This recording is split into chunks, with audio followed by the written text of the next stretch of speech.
उत्तर प्रदेश के गांव गांव में इस वक्त एक ही सवाल गूंज रहा है।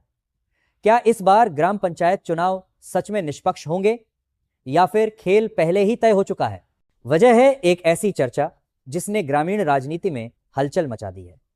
अभी तक न तो पंचायत चुनाव की आधिकारिक तारीख आई है, न ही आरक्षण सूची सार्वजनिक हुई है, लेकिन इसके बावजूद कई गांवों में लोग खुलेआम यह दावा कर रहे हैं कि अगला प्रधान कौन बनेगा, सीट किस वर्ग के लिए आरक्षित होगी और किस परिवार के हाथ में सत्ता जाएगी। यही नहीं, कुछ जगहों पर तो संभावित उम्मीदवार अभी से पोस्टर छपवा रहे हैं, समर्थकों की बैठकें कर रहे हैं और खुद को फिक्स प्रधान बताकर गांव में ताकत दिखा रहे हैं। सवाल यह है कि जब आरक्षण सूची जारी ही नहीं हुई तो यह भरोसा कहां से आ रहा है?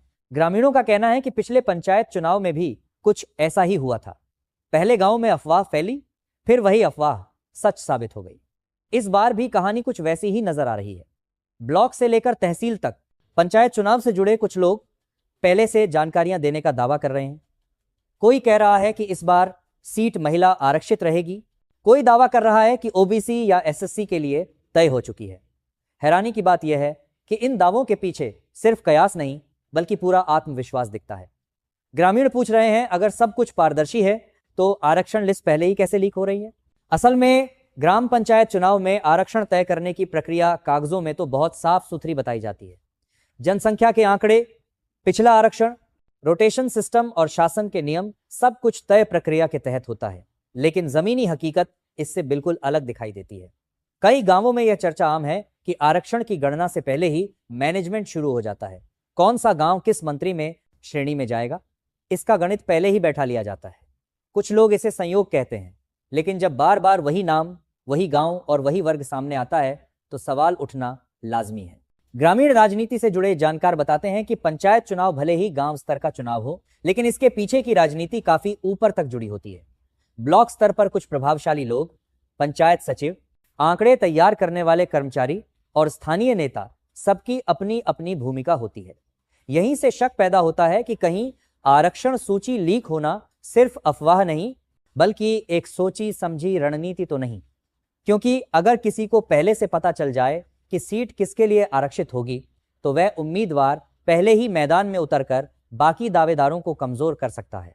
कई गांवों में यह भी देखा गया है कि जैसे ही यह खबर फैलती है कि सीट किसी खास वर्ग के लिए आरक्षित होने वाली है, वैसे ही दूसरे वर्ग के संभावित उम्मीदवार पीछे हट जाते हैं। कुछ लोग तो नामांकन से पहले ही हार मान लेते हैं। यही नहीं, गांव में सामाजिक तनाव भी बढ़ जाता है। जातिगत बैठकों का दौर शुरू हो जाता है, पंचायतें लगने लगती हैं और पूरा माहौल चुनावी रंग में रंग जाता है, जबकि आधिकारिक तौर पर अभी कुछ भी घोषित नहीं हुआ होता। यही वह बिंदु है जहां लोकतंत्र पर सबसे बड़ा सवाल खड़ा होता है।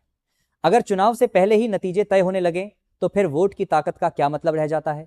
ग्रामीण कहते हैं कि जब उन्हें पहले से बता दिया जाता है कि इस बार तो फलां ही प्रधान बनेगा तो मतदान को लेकर उत्साह भी खत्म हो जाता है। लोग कहते हैं, जब सब पहले से तय है तो वोट डालकर क्या फायदा? इस पूरे मामले में प्रशासन की भूमिका भी सवालों के घेरे में है। अधिकारियों का कहना है कि आरक्षण सूची पूरी तरह गोपनीय प्रक्रिया से तैयार की जाती है और इसके लीक होने का सवाल ही नहीं उठता। लेकिन जब गांव गांव में एक जैसी चर्चाएं चल रही हों तो प्रशासन की सफाई लोगों को संतुष्ट नहीं कर पा रही। ग्रामीण यह भी पूछ रहे हैं कि अगर लिस्ट लीक नहीं हुई तो फिर गलत साबित होने वाली अफवाहें क्यों नहीं फैल रही? ज्यादातर मामलों में वही बातें सच निकल रही हैं जो पहले से कही जा रही हैं। बीते चुनावों के आंकड़े देखें तो कई जगहों पर यह पैटर्न साफ नजर आता है। जिन गांवों में पहले से यह तय मान लिया गया कि सीट महिला के लिए जाएगी, वहां महिला उम्मीदवार ही प्रधान बनी। जहां कहा गया कि सीट एसएससी के लिए होगी, वही वर्ग सत्ता में आया। इसे महज संयोग कहना मुश्किल है। यही वजह है कि इस बार आरक्षण लिस्ट लीक का मुद्दा गांवों में सबसे बड़ा चुनावी मुद्दा बनता जा रहा है। बीच में एक जरूरी अपील, अगर आप गांव, पंचायत और चुनाव से जुड़ी ऐसी सच्ची और जमीनी खबरें सबसे पहले जानना चाहते हैं तो अभी चैनल को सब्सक्राइब जरूर करें ताकि कोई भी अहम अपडेट आपसे छूट न जाए। आरक्षण को लेकर फैल रही इन चर्चाओं का एक और खतरनाक पहलू है सामाजिक सौहार्द पर इसका असर।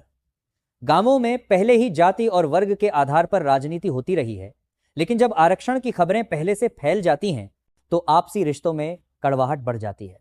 लोग एक दूसरे को शक की नजर से देखने लगते हैं। कहीं यह चर्चा होती है कि फला नेता ने सेटिंग कर ली तो कहीं यह आरोप लगता है कि प्रशासन किसी खास वर्ग को फायदा पहुंचा रहा है। इससे गांव का माहौल खराब होता है और चुनाव से पहले ही तनाव की स्थिति बन जाती है। कुछ गांवों में तो हालात यहां तक पहुंच जाते हैं कि लोग प्रशासन के खिलाफ प्रदर्शन की बात करने लगते हैं। उनका कहना है कि अगर आरक्षण तय ही करना है तो सब कुछ खुले तौर पर और पारदर्शी तरीके से क्यों नहीं किया जाता।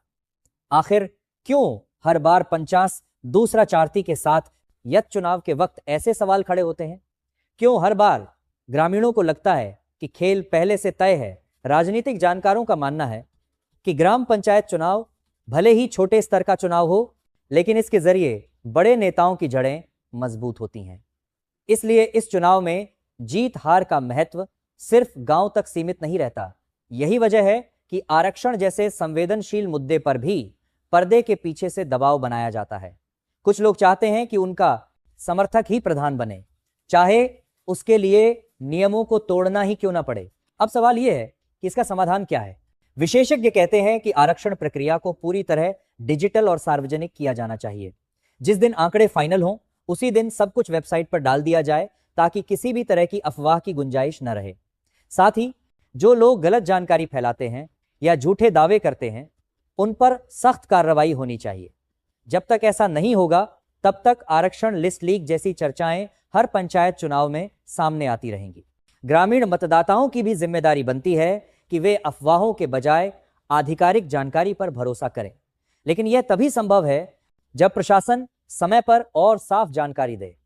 अभी स्थिति यह है कि जानकारी की कमी में अफवाहें सच का रूप ले लेती हैं। यही अफवाहें फिर लोकतंत्र को कमजोर करती हैं।